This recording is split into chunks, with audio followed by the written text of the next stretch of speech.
Good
evening. Welcome to the After Hours Show.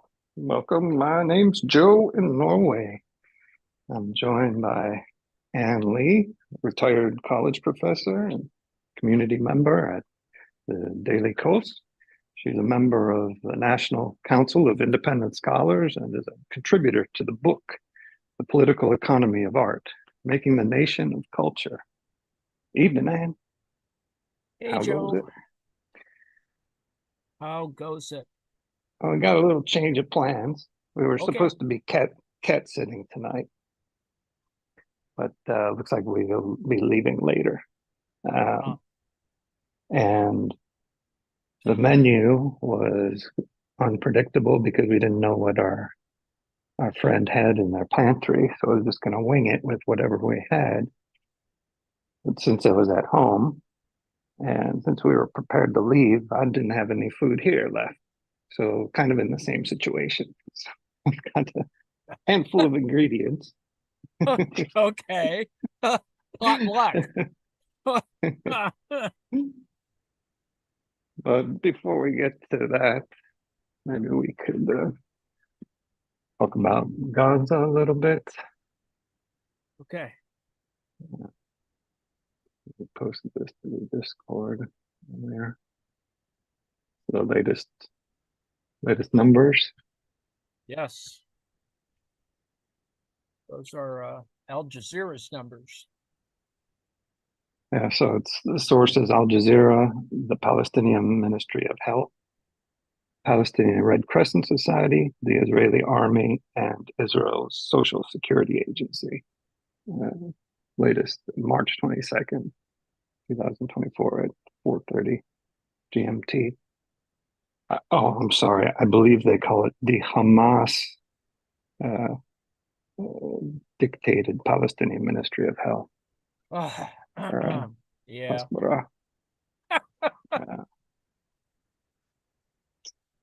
The proportionality always is frightening. Also, that there are 8,000 people missing.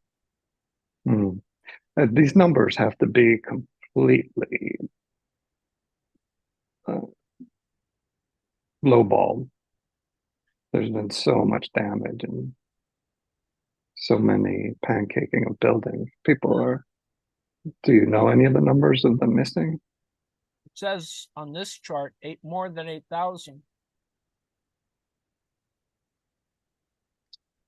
Likely the numbers are greater than that, but there's been a lot of disinformation as well.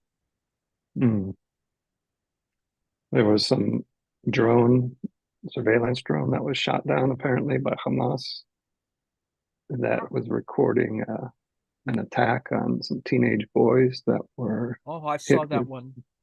Yeah. Oh, God. Unarmed, just walking down the road, apparently on their way to go through the rubble of their homes. I don't think it just matters. They decided whoever was controlling the attack just decided to attack these kids. Yep. I mean, and they kept attacking them. Yeah. I mean, it's a fairly long little piece there. They kept on blowing them up. It was just, but it's no different than the ones in from Ukraine.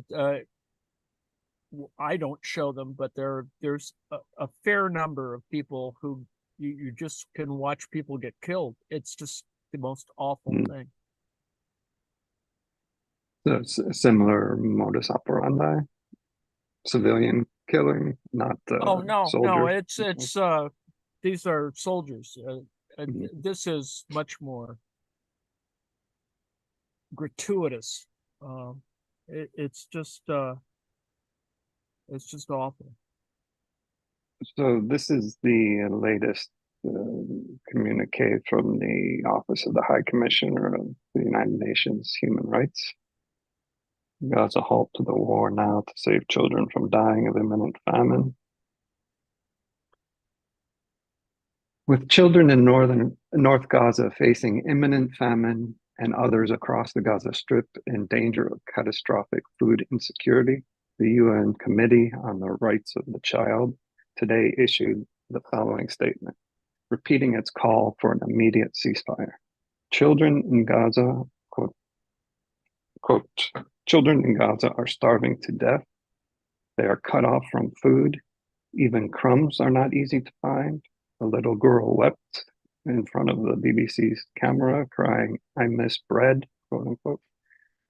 The occupying power has blocked or severely restricted food and other life essential supplies and aid.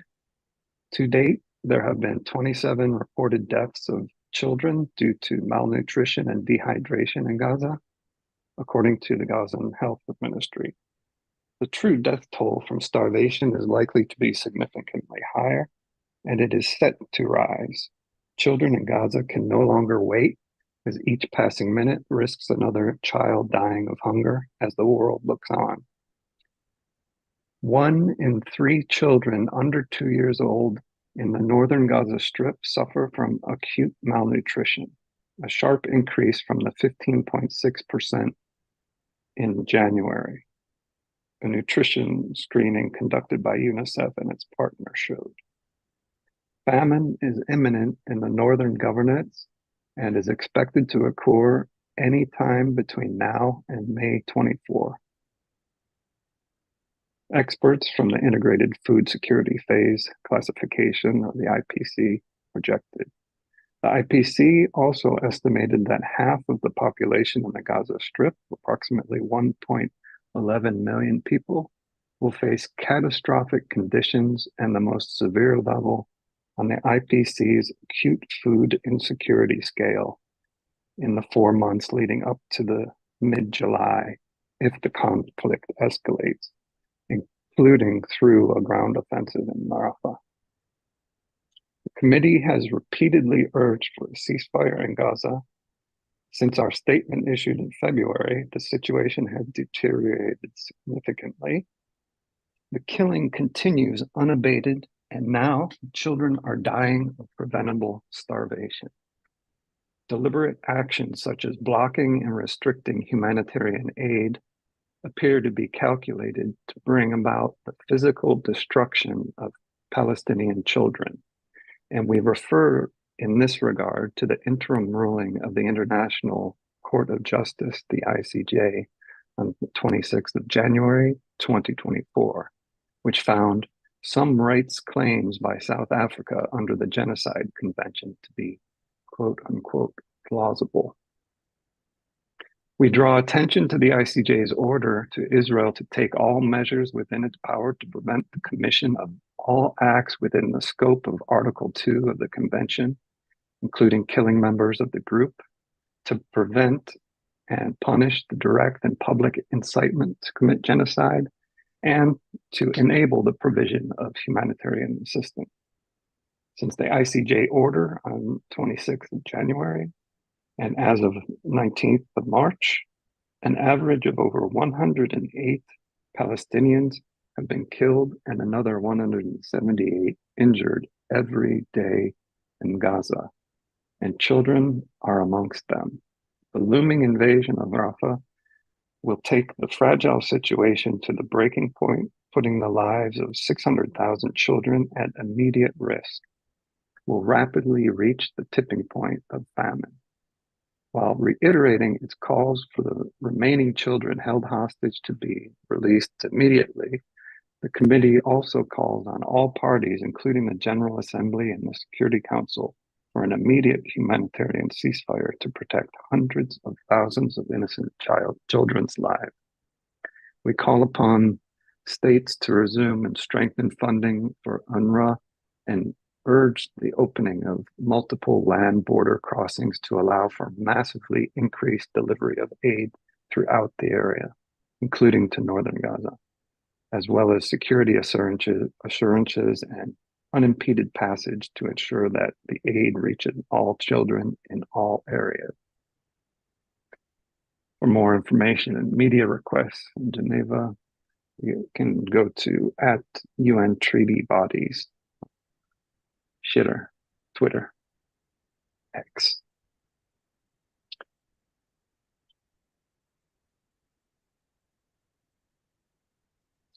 I'm sure if anyone wanted to comment on that before we move on. Yeah. Nice image. So, where?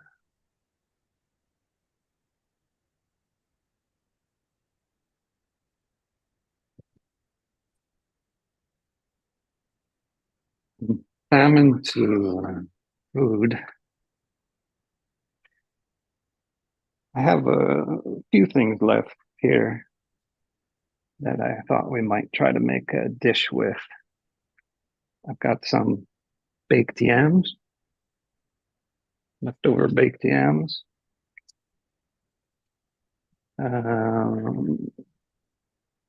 Got some Durham semolina flour. A piece of garlic. Have one leaf of Napa cabbage. I have a chili pepper, a few blades of cilantro, coriander.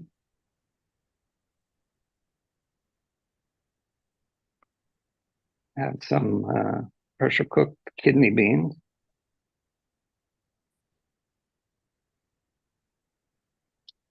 Lemon. And a little bit of salt left. Oh my. So I thought what we might do, back to the share here.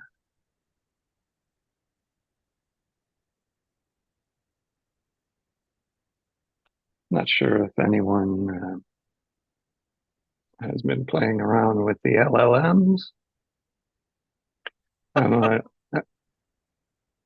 in the Zoom. Zoom's trying to pop up with AI here. I'm in the Brave browser, and if you hit Control B or Command B on Mac, you'll get this thing on the side here called Leo. It pops up.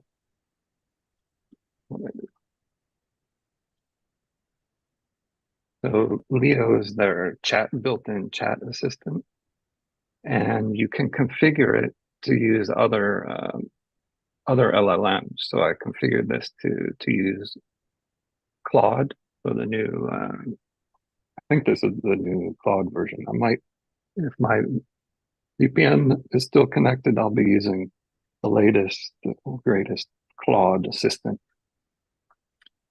So I thought we could just ask it to make us I have limited food items available to cook with. Please provide me with a few recipes using the following ingredients: baked yam, cooked red kidney beans, semolina flour, Napa cabbage, green chili, fresh cilantro, garlic, olive oil, salt, fresh lemon. Nate, you think we need to give it some more prompting to get some better results. Just give it a go. Here are a few simple recipes that you can make with the ingredients you have available. Number one, yam and bean mash. Sounds lovely. Mash baked yam with cooked red kidney beans, garlic, olive oil, and salt. Serve warm. That would be the quickest. Semolina flatbread. Mix semolina flour with water to form a dough. Roll out thin and cook on a skillet with olive oil. Top with chopped Napa cabbage, green chili, and cilantro.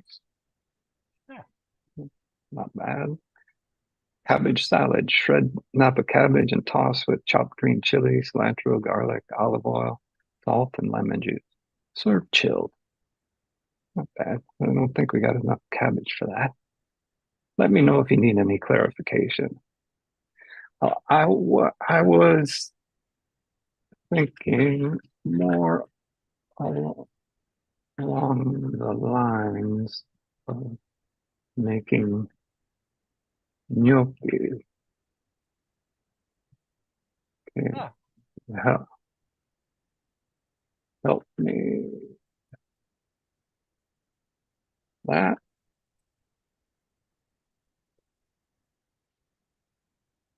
Certainly, you can make gnocchi with the ingredients you have available. Here's a recipe for semolina gnocchi. 1 cup semolina, half a cup boiled and mashed baked yam, 1/4 cup boiled and mashed red kidney beans, 1 egg. That's not on the list. Quarter, holy crap. 1/4 cup of olive oil, that's a bit much. Salt, chopped Napa cabbage, olive oil. Maybe they meant for the sauce. Instructions: in a mixing bowl, combine the semolina, mashed yam, beans, egg, salt, knead into a soft dough. Roll the dough into long ropes, about 1/4 inch thick, cut into 1-inch pieces. Bring a large pot of salted water to boil. Add the gnocchi in batches and cook for 2 to 3 minutes until they float to the surface. In a skillet, heat the olive oil over medium. Add the gnocchi and cook until lightly brown, about 2 to 3 minutes. Top the gnocchi with chopped cabbage, chili, and cilantro. Serve warm. That was sort of more or less what I was planning on. Sounds good. Sounds good.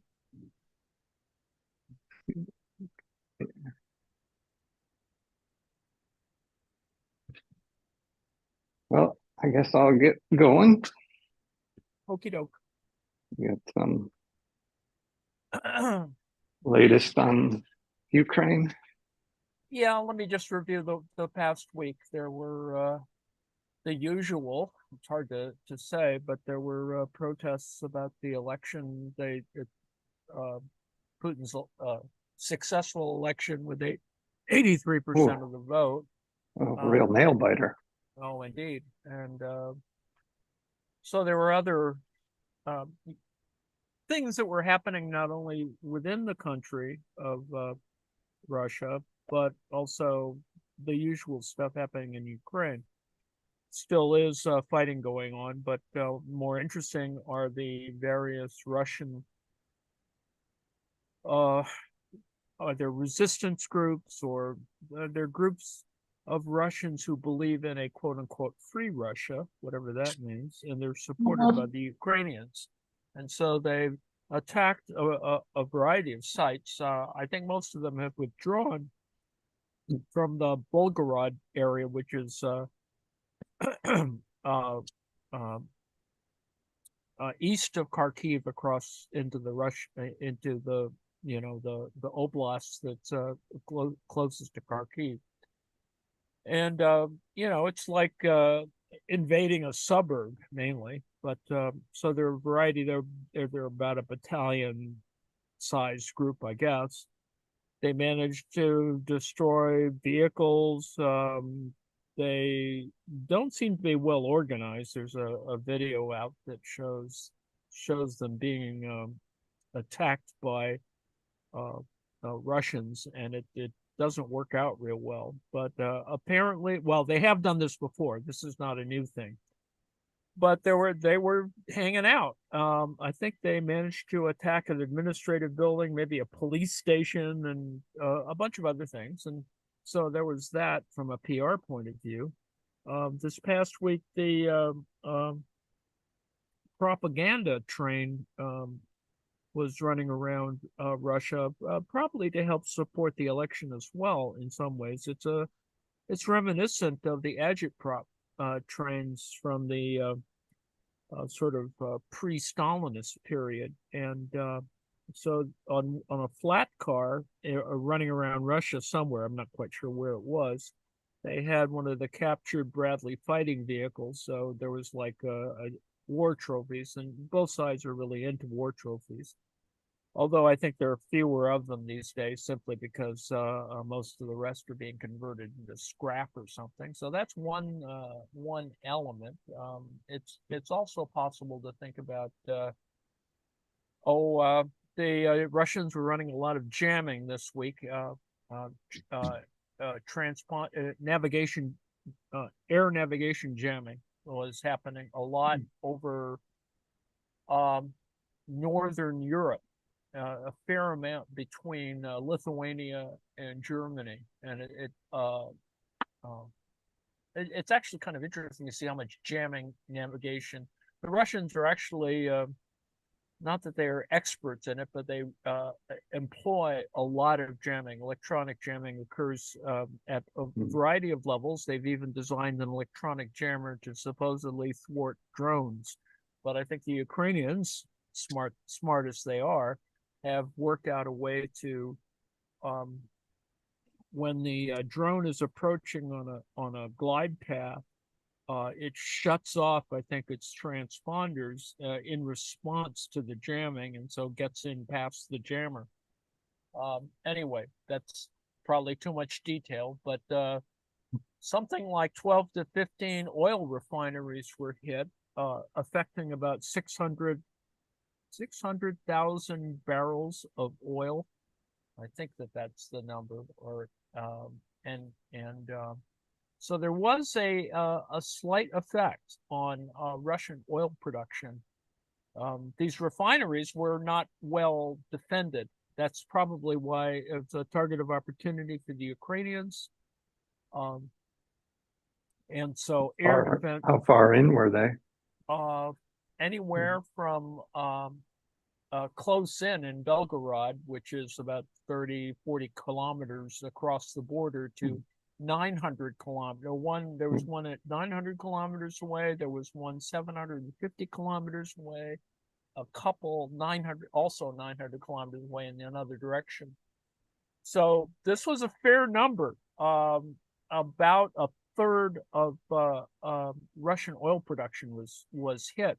And it's not clear what type of drones or missiles were used. So that it's kind of vague. The Ukrainians have all of these Soviet era their cruise missiles. They're very large cruise missiles. They're from the 60s, and they're Tu-141s, I think, or whatever the hell they are.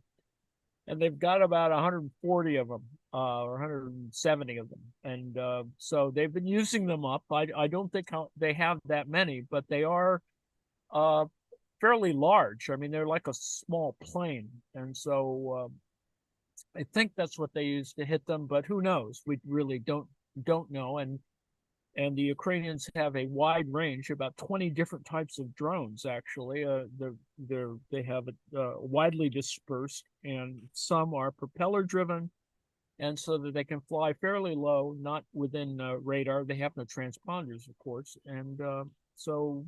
And as I said, these refineries are not well defended by air defense, so that's why a lot of them got hit.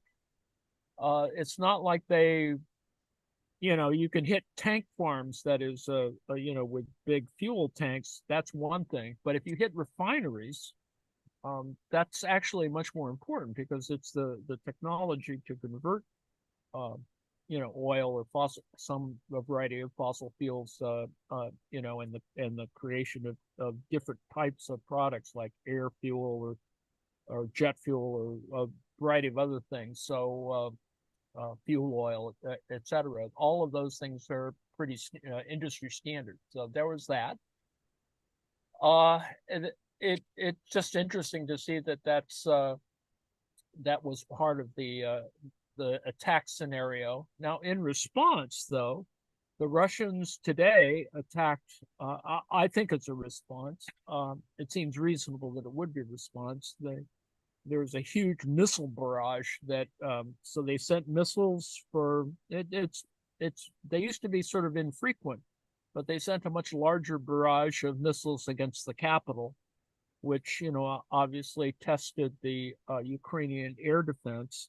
That was, I think, a diversionary tactic because they also sent about 8 missiles towards the Dnieper Dam, which used to be called the Lenin Dam. It was built in the 30s when things were different, of course. It was actually built with American engineering help and was blown up, or they put a big hole in it. The Soviets did to slow the Nazis down in 1941. So it's not like well, it is obviously crucial, a crucial target on the one hand. On the other hand, it's been there since then, and almost 100 years, and it hasn't been put out. It wasn't breached. I think some of the turbine facility was hit, so it cut power for a portion of Ukraine, and so they've obviously been scrambling around on the Ukrainian grid trying to restore power. But you can see that the Russians were sufficiently irritated to try and attack some major pieces of infrastructure, and this large dam on the Dnieper River is, as I said, it's been around since the Soviet era, and it is a very large dam, a concrete structure. So that was hit today, and there's been conversation about they hit it right as people were showing up to work this morning in Ukraine. So that's another thing that occurred. It is, of course, a kind of long week in that particular sense, with drone strikes on a variety of facilities of these fuel refining facilities. If you look at data like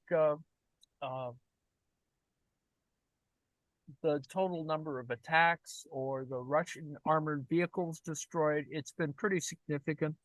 The Russians have lost 30,000 or more troops that were killed fairly recently in terms of trying to take Advika in the southeastern part of the combat area. The Ukrainians withdrew. I mean, it was an orderly withdrawal. I think they did suffer having a couple hundred troops captured, but the war continues in that area. There is a new defensive line somewhat west of there that's been created. There's been time spent in putting a defensive line to prevent any further advances, and it's from Luhansk and Donetsk in that general region. I mean, what the Russians want to do is get, and speaking of the Dnieper, they actually want to get to the Dnieper. That they want to actually seize the entire eastern part of what they consider to be Nova Russia. And I mean, eventually, what they want to do is, when you look at the maps of their original intentions, was to take most of Ukraine and limit the Ukrainian nation, such as it is, to a very small region of about 20% of the total area. So to take 80% of Ukraine back, and maybe even just divvy it up with other people, giving some piece back to Hungary. It's just their crazy stuff was coming out from, or continues to come out from the Kremlin. They've been describing what they're going to do, what they're planning to do to suppress things relative to Russia itself, in terms of civil liberties and a variety of other crazy things that have been happening. So it's been that kind of a time in Russia. A lot of determined discourse about a demand, in fact, by another demand by the Kremlin, by Putin, to you know, that they were interested in a ceasefire because obviously they've taken a lot more land and they'd love to freeze the lines where they are. And the Ukrainians will have none of it because their point is that the war's over if the Russians leave. That's pretty much the deal. And Hmm. you know, why not? Uh, they didn't cause the invasion in that particular sense. But needless to say, in the Belgorod area, there's a lot of work. Civilians are being evacuated. A variety of the usual kinds of mistakes. Explosions were all over the place. A lot of contact between forces. And yet the Ukrainians continue on. They managed to get another attack on the Engels airfield, which is I think closer to Kursk, in Russia. So there's been a report. The Financial Times talked today about how and this is a piece of disinformation as far as I can tell. They claim that the White House was annoyed again that Ukrainians were attacking targets far into Russia. Um, there's been no actual comment by the Pentagon or whatever, but rather there's a variety of interesting pieces of things, the kind of information flow going back and forth, trying to say how much the America approved or disapproved of particular activity. And in this particular case, the Ukrainians and their most particularly their intelligence service is trying to attack lots of targets of opportunity. And a variety of reports have been created by some think tanks that say, well, it's going to be a fairly longish war, and the Ukrainians are not going to give up, but the Russians aren't going to give up either. And it is pretty much as it began. The Russians do have overall more resources, and without Western aid, the Ukrainians are going to have a problem. But the Ukrainians have surprised everyone from the beginning, from February 2022. The West did think that the Russians were going to overrun the place, and that they haven't. But they are holding on to about 20% of the Ukrainian territory. So that's pretty much where it is.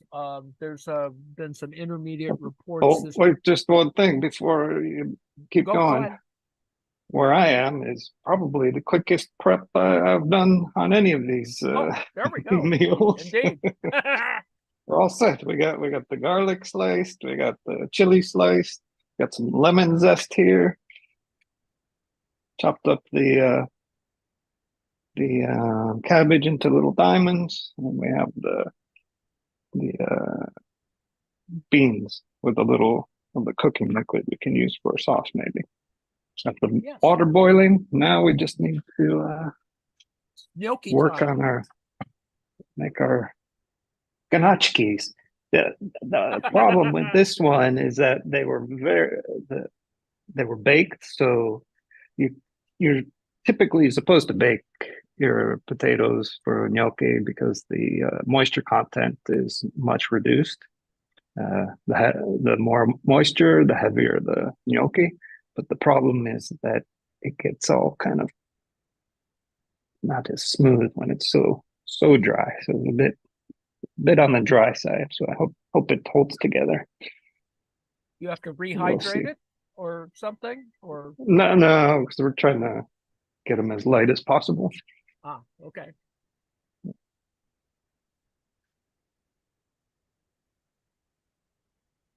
there more on Ukraine? No, that's pretty much it. There's the latest thing that's happened in Russia is a terrorist attack from purportedly a ISIL or ISIS related group. The other I included some other side reporting that it might be actually more related to the Taliban or the Chechens, um, Hmm.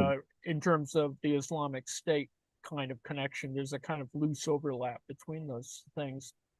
The fact is, a concert venue in one of the suburbs, the Crocus City suburb. Coincidentally, a slight overlap with Trump, but anyway, that's another story.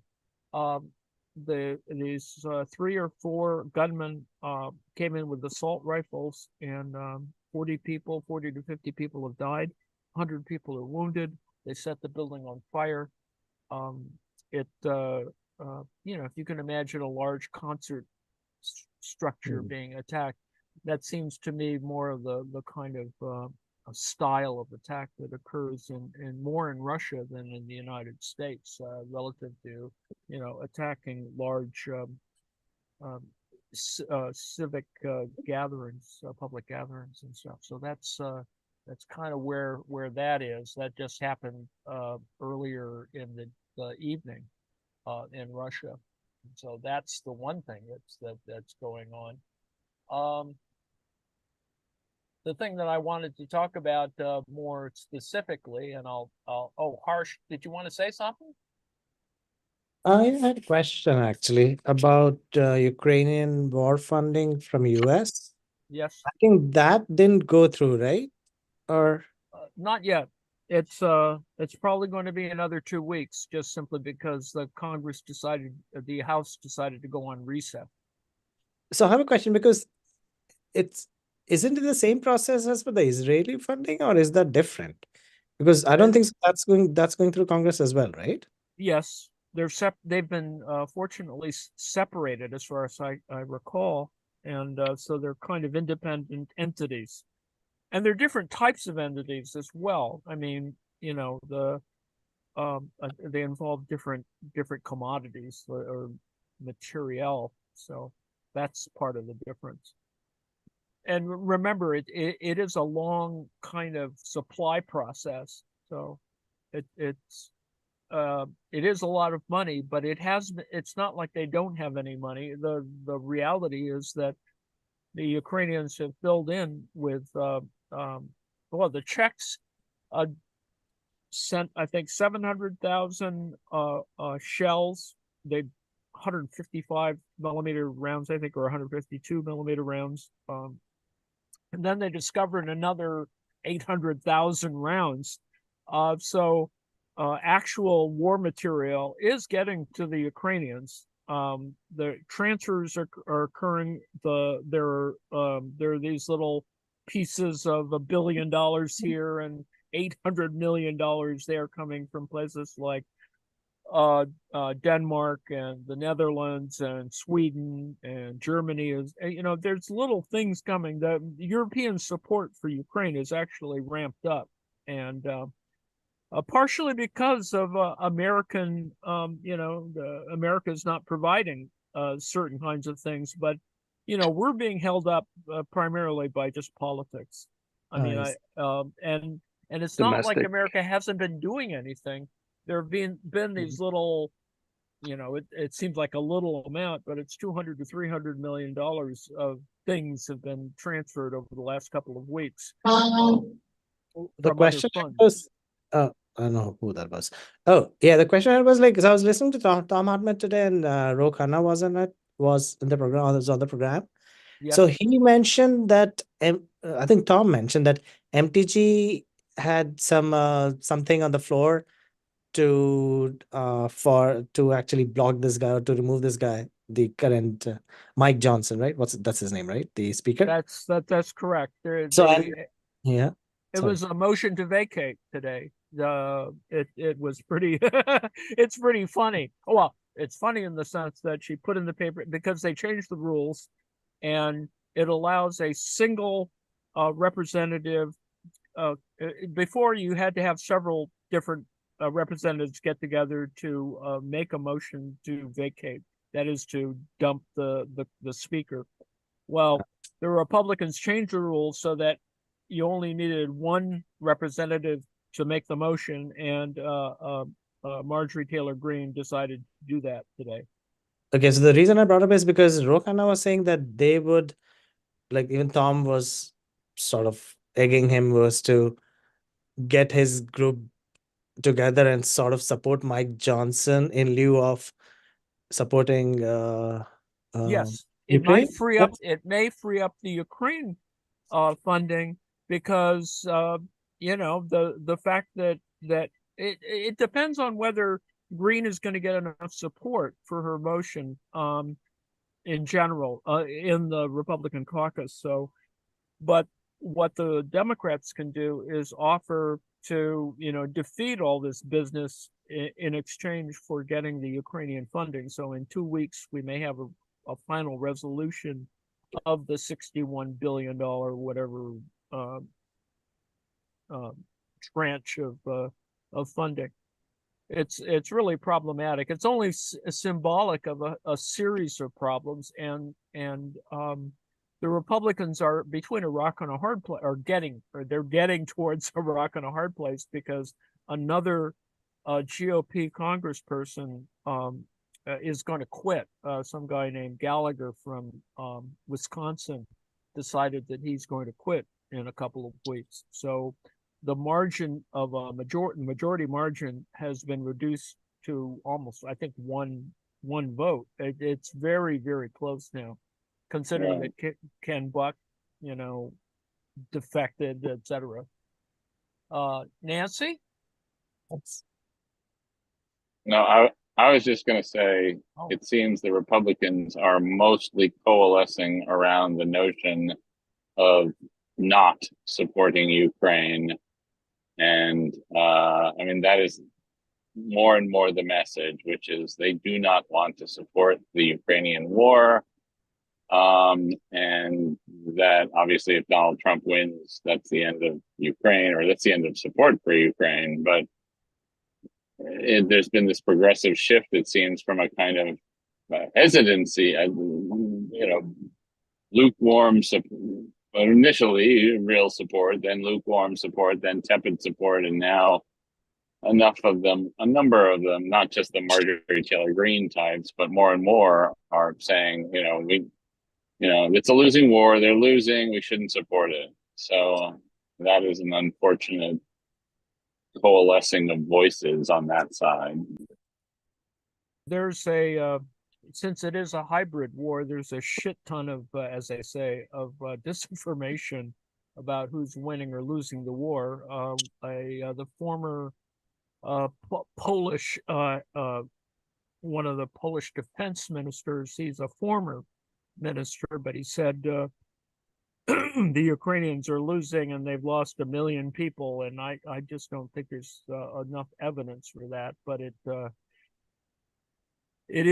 did get a lot of play, so that's a kind of the way the information war is being manipulated. It is also unfortunate that with all of the financial stuff that's going on, that's making it more difficult. Well, I don't know. In some cases, these are the best Congress people the Russians can buy.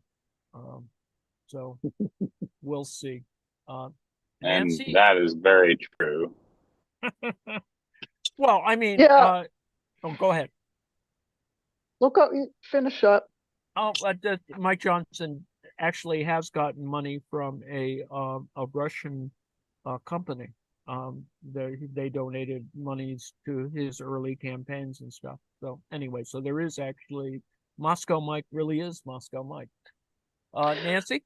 Yeah, my question is, do you know what is the status of private gun ownership in Russia and Ukraine, and does that affect, the fighting forces in any way, or are there these private people who have enough arms to think of themselves as kind of like private military adjuncts? Militias. There are militias. Some are official, some are not official. former President Poroshenko, as I've mentioned before, has his own territorial defense battalion. So so on both sides there are these small, wacky little militia groups. The Russian incursion, the pro-Ukrainian Russians incursion of the last week is an example of these small kind of groups that, in this particular case, they're supported with Ukrainian money. But I think they also have oligarchical connections. It's a lot more loose than people think. And then, of course, on the Russian side, they have their own private military corporations that are partially fighting this war. Not to mention the strange combinations of mercenaries from various places. I think there was mention that there were some Colombians who were fighting for the Ukrainians, and I can't remember. There's Kazakhs or somebody else, the Georgians who were fighting for the Russians on their side. They have these strange little combinations. So, but is this mostly government supported or somehow funded by larger organizations, or something akin to our Second Amendment type movements here? Well, actually, gun ownership is actually possible both in Russia and Ukraine. I mean, originally, before the war started, you could have a firearm in your home. There was no state suppression of ownership, as far as I recall. So you could have before the Ukrainian war started, there were people buying guns from a variety of places just to simply defend themselves. So yes, that activity did occur in Ukraine, I know, because people were showing off their guns on social media. That's kind of what happened. But the current, the present moment is, there's all this crowdsourcing of drones and well, I know that there's one group that does sniper rifles, for example, and they're pretty damn expensive for a good one. And there's a lot of people who are funding those kinds of activities. But there are other people who, the Japanese have been, sending ambulances, for example. There's a lot of, a non-lethal support for other kinds of things that occurring that is being crowdsourced, or all kinds of things are going on. It's pretty, on the one hand, interesting. On the other hand, shows how complicated the situation is.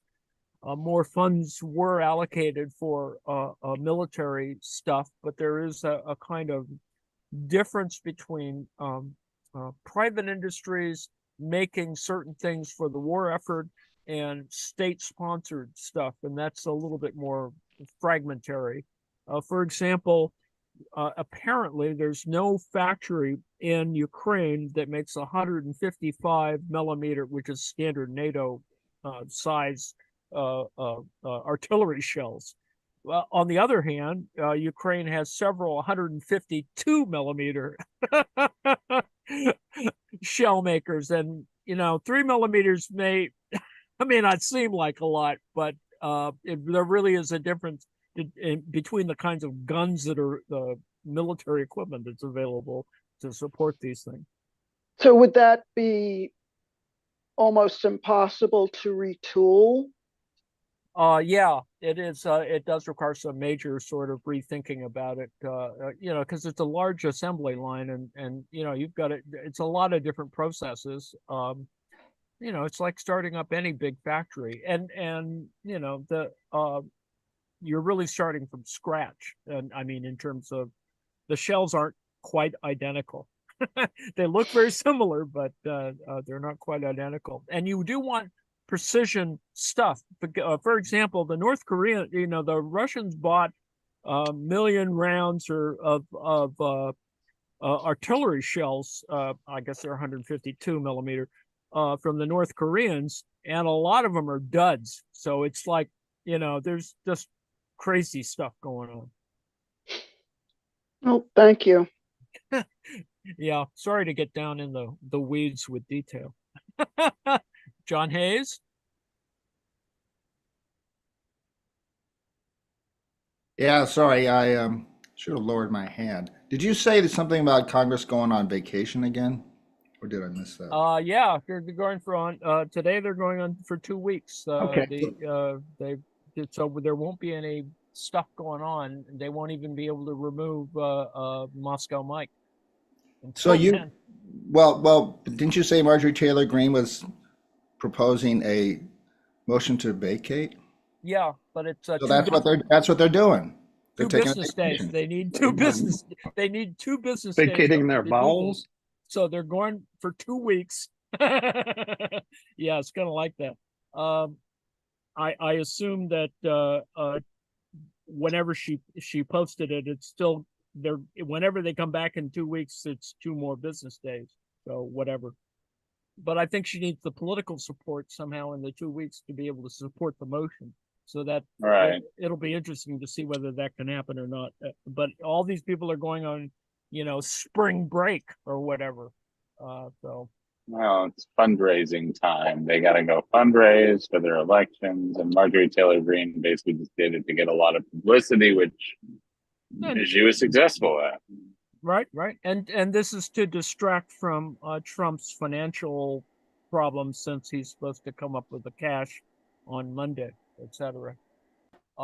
Which leads me to my last little bit here, and I will just say that it's interesting. There was a thing on social media that discussed a letter that was written by the current or the last CEO of FTX, the company that was used to manipulate people's funds and money to steal something like $10 billion. And so there's a little bit of writing about this that Bankman-Fried, Sam Bankman-Fried, the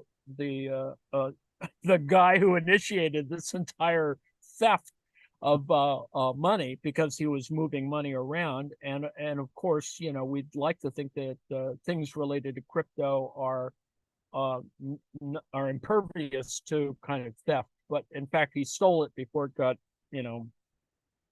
he just stole it like everybody else. It really has nothing to do with technology. He just stole the money. This is more like a moving shit around in a Ponzi scheme where there wasn't enough cash to cover when one of the major asset holders decided they wanted their money back. So anyway, the prosecutors have suggested that Bankman-Fried sentence should be something like between 40 and 50 years. And Bankman-Fried wanted it reduced down to 10 or something because he's claims nothing. He didn't do anything wrong, and it's just money. And that such a sentence painted him as a quote unquote depraved supervillain. So, and then some wag decided that they would estimate how many real, or not real, but how many dollars were ultimately stolen relative to value. And so it's estimated at 23 times 10 to the 18th dollars, which comes out to $1 billion, which I think is a gazillion or something. So it's reached these sort of absurd numbers, and it's just interesting because it comes up at exactly the same time, and there actually is an overlap. I'll get to it in a second. Because we've asked the question of where Trump's going to get the cash on Monday to cover his $454 million thing. He's got a bond that he's got to cover for his appeal. And this is on the this is for the fraud trial. This is in the fraud trial. This is not the same as the 80 million that he's going to owe E.G. and Carroll. Anyway, so I made the comment that he's not Trump's not really a supervillain, although he likes thinking that he is sort of. But he's only sort of an ultralight villain. Kind of, because he claims he's 215 pounds wet. And then in his latest little rant from, because this will be related, on Truth Social, he said, hard work, talent, and luck are the reasons why he's gotten into this problem. And I was just thinking that hard work, talent, and luck is really not his law firm, but his ideology is some kind of crypto something, more like crypto fascism. And at the same time, because today, the DW, Digital World, et cetera, asset folks who own the Trump Media and Technology Group, TMTG and DWAC, it's really kind of a bubble, but it's not going to save him. But yet they went public today. The shareholders voted to do it, to go public. And so, it went out there into the market. Now, the thing is that Trump's little rant last night was about that he claims that he has access to $500 million, $500 million. And this kind of is sort of hinky, considering that he did this flip-flop on TikTok last week. And TikTok flip-flop is actually kind of interesting, simply because he demanded, the eradication or banning of TikTok last year, because, well, it originally goes back to people making fun of him on TikTok. And, this is several years back, but, that's actually interesting coincidentally. I'm not going to rehearse his little posting on True Social where he claims that this is all communism or something, which is just nonsense. The reality, of course, is that DWAC, the deal is going to pump money into Trump Media, the Trump Media Group, and it's going to allow True Social to keep operating. Trump's personal stake in the company will be worth whatever the percentage of stock is. At least the estimate was that it's somewhere between, and depending on who's bragging about what, $3 to $5 billion. But this is all on paper. It's really a bubble.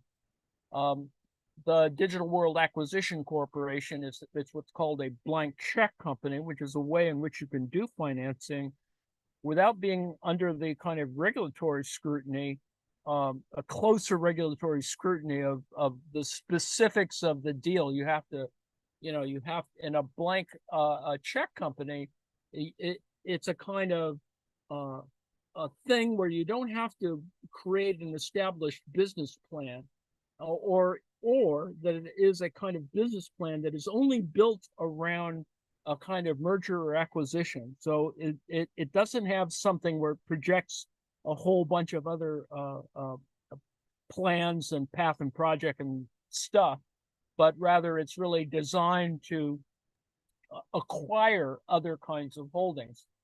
Now, note that Hanley, yes, your TikTok flip top chit chat is top tip top. Shit! Oh, I nearly nailed it. I nearly nailed it. Thank you, Lee. I got the last three wrong. Shit the bed. Oh. Bloody Well, that's hell. the Silicon Valley model, no? Yes, it is. It allows for more flexibility in making decision making, using especially venture capital, and in particular, it allows for a certain construction that makes it available to certain types of international capital. So it has these other hinky elements. So let's think about that. There's about 87 million shares of Trump Media Technology Group, and Trump himself has a stake of about so-called $3 billion. There is 224 million shares out there of the whole thing. And without getting all into the numbers, it is a deal that with the stock symbol of TJT, the deal is going to pump 300 million into Trump Media, which allows it to keep going because it was losing money. It to the tune of whatever it was, a couple million. And anyway, the problem is that Trump can claim that he's going to have $3 billion on paper, but the reality is who's going to hold on to these shares for 6 months, because people like Trump are restricted for 6 months from selling any of these damn shares. to cover the $454 million penalty in the civil fraud case. So he's going to have trouble dumping the stock or pledging it as collateral. The stock price is a bubble, as at least one person, one law professor from Yale told CNN that no rational investor would take the stock at face value, especially if they had to hold it for any length of time. And the revenue for Trump Media was only 1.1 million during the third quarter, and posted a loss of 26 million that quarter. And it's been like that for a while. It started at 40 something, 42.8 and $42.81, and closed at $38.33 a share today for the first day on the exchange, which doesn't speak too well for this kind of deal. It doesn't say, well, yeah, there was some volume. Anyway, the majority shareholder, or the top institutional shareholder, is something called Susquehanna International Group, which holds 605,000 shares. And that may not seem like a horrible deal, except the guy who holds it, the principal of Susquehanna International Group, which is in Philadelphia, is Jeffrey S. Yass, Y-A-S-S, a right-wing or conservative billionaire businessman. He's a net worth of 28 billion, 64th in total wealth in the world, global wealth.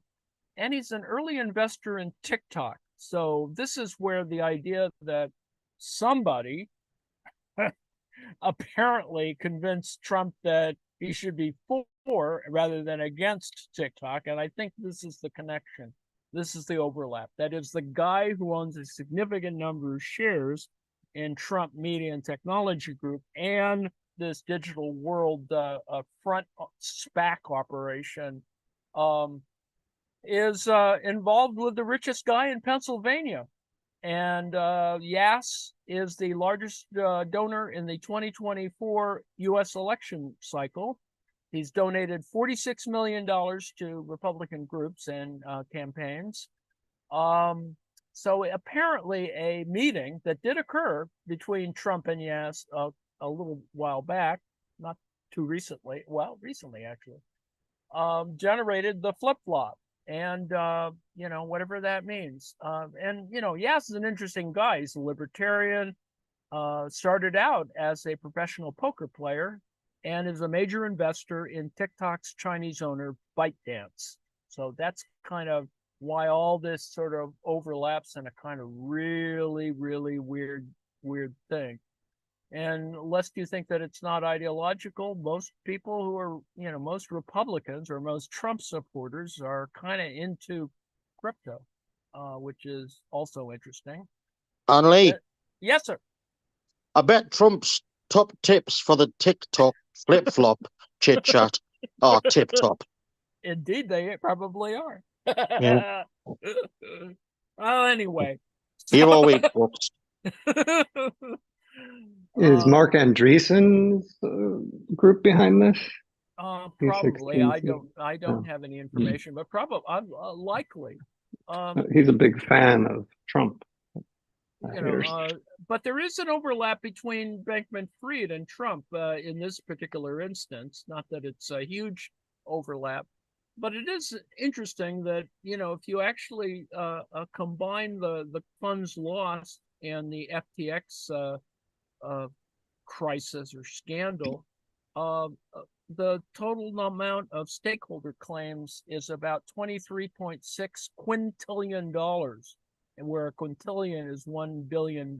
So it's 10 to the 18th. And anyway, Bankman-Fried says he's done nothing wrong, and it's still solvent if somebody would just come up with that $10 billion. So, what's 10 billion more or less among friends? I just wanted to, that's my little rant. There is a kind of interesting capitalist overlap amongst all these folks. And yes, they do have an ideological position, because our friend Jeffrey S. Yass is also speaking of libertarians, is on the executive advisory council of the Koch brothers, Koch group community funded Cato Institute. So it's all there. All this stuff is there. So fortunately, in this democracy, we can at least see where some of the wacky crap is happening. Lee. Yeah. Yes, Gosh, ma'am. you just told me to stop my top tips for the TikTok flip-flop chit-chatter tip-top knick-knack. It's total flim-flam. Indeed, it is flim flam. Yeah. Yes, they are all flim flammers. That looks like a yummy dish, Joe. I was just told that it's comfort food.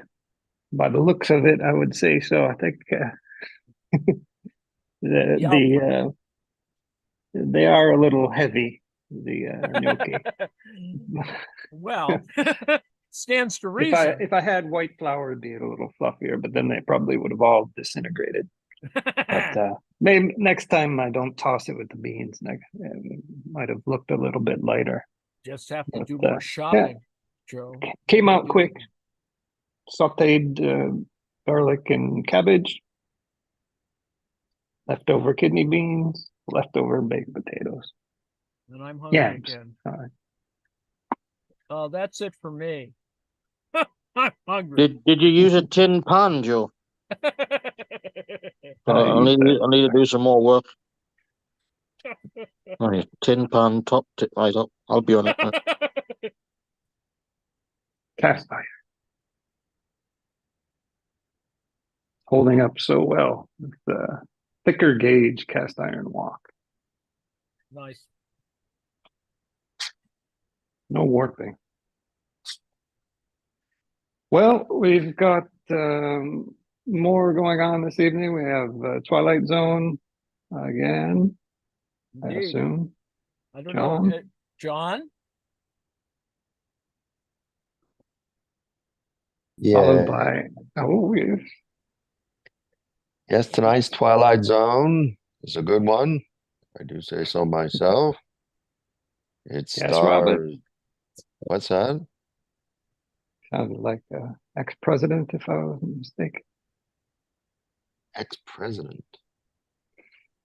Well, JFK. Oh. Oh, I did? Okay. No. So it stars Albert Salmi, Mm. who is back for the third time in the Twilight Zone. Repeat offender. Quite Rest in literally. peace. Yes. Rest in peace. Yeah. And and Julie Newmar. So I know one member of our audience will be very pleased to hear that because she has a fantastic set of gams. Remy. Tu Wong Fu. Anyway. There he is. Lee. Yes. So Oh, Harsh told me to stop my top tips for the TikTok flip-flop chit-chat, a tip-top knick-knack, and it's total flim-flam, but Joe thinks it's cast iron.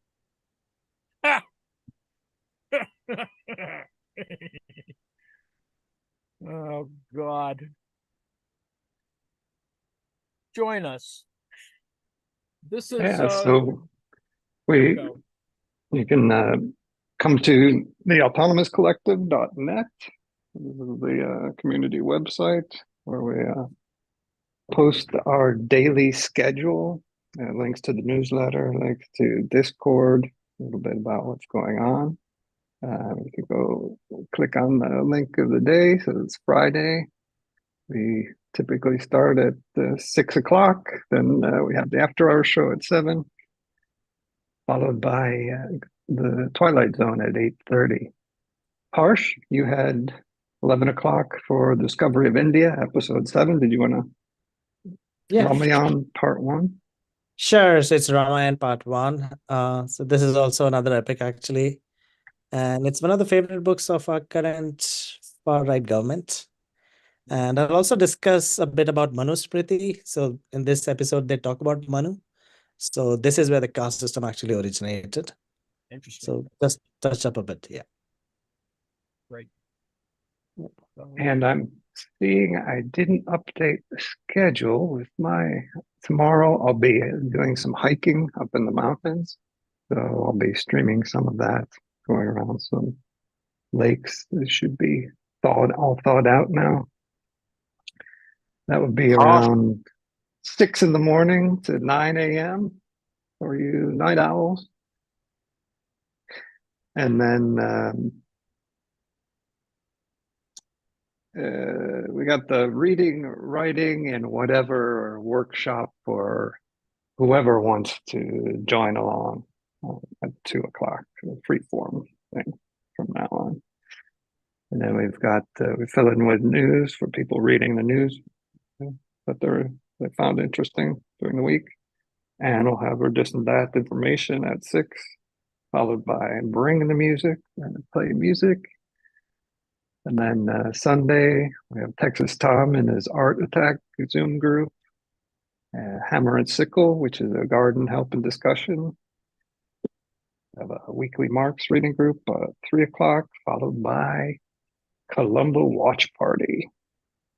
And then Lane closes out the weekend with his Sunday Soul Social. Joe, Got anything planned? Yes, sir. when you have finished cooking stuff, do you place your pots in the sink or do you toss them?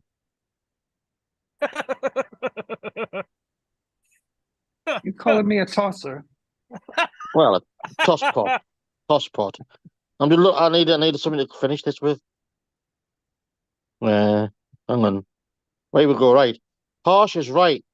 My top tips for the TikTok flip flop chit chat are tip top. Knick knack is total flim flam. Joe thinks it's cast iron, but he's a toss pot. We'll see you next week. We'll try to Later. do better. Take care.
Thanks, That was top everyone. notch.